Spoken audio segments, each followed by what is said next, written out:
પ્રભુ તમે સોમનાથ જાઓ, સોમનાથની 15 વર્ષ પહેલા મંદિર બન્યું, એના 15 વર્ષ પહેલા પ્રતિષ્ઠા થઈ ગઈ હતી, 15 વર્ષ પછી મંદિર બન્યું છે, ત્યારે કેમ કોઈ અવાજ નતો ઉપાડ્યો? અયોધ્યામાં બની રહેલા ભવ્ય રામ મંદિરમાં 22 જાન્યુઆરીએ રામલલ્લાના અભિષેકની તૈયારીઓને આખરી ઓપ આપવામાં આવી રહ્યો છે.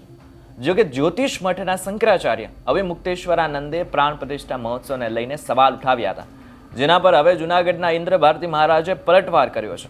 શું છે સમગ્ર મામલો જાણીશું આપણે આ વિડીયોમાં. નમસ્કાર, આપની સાથે હું છું કરણ. 22 તારીખે થવાના રામ મંદિર મહોત્સવમાં કોંગ્રેસે તેનો વિરોધ કર્યો. આ જ મુદ્દાને લઈને બે શંકરાચાર્યોએ પણ તેનો વિરોધ કર્યો. શંકરાચાર્યોનો આક્ષેપ છે કે રામ મંદિર હજુ બન્યું નથી તો પણ પ્રધાનમંત્રી મોદીને પ્રાણ પ્રતિષ્ઠા કરવી છે. આ સાથે તેઓ રામ મંદિરના પ્રાણ પ્રતિષ્ઠા મહોત્સવમાં પણ નહીં જાય. એવામાં આ નિવેદનો બાદ હવે ઇન્દ્ર ભારતી મહારાજે પોતાની વાત રાખી છે.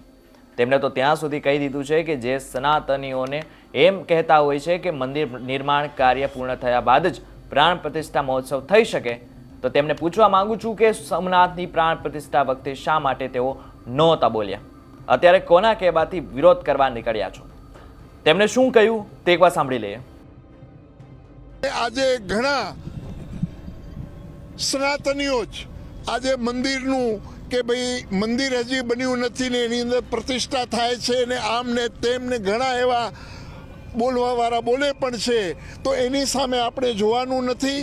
આપણે ખાલી ભગવાન રામલલ્લાની મૂર્તિ જ્યારે બેસી જાય મંદિરની અંદર એને જોવાનું છે. અને કોઈ જો કહેતું હોય કે આ પ્રતિષ્ઠા મંદિરની અંદર બન્યા પહેલાં પ્રતિષ્ઠા ન થાય તો પ્રભુ તમે સોમનાથ જાઓ, સોમનાથની 15 વર્ષ પહેલાં મંદિર બન્યું, એના 15 વર્ષ પહેલા પ્રતિષ્ઠા થઈ ગઈ હતી, 15 વર્ષ પછી મંદિર બન્યું છે, ત્યારે કેમ કોઈ અવાજ નતો ઉપાડ્યો?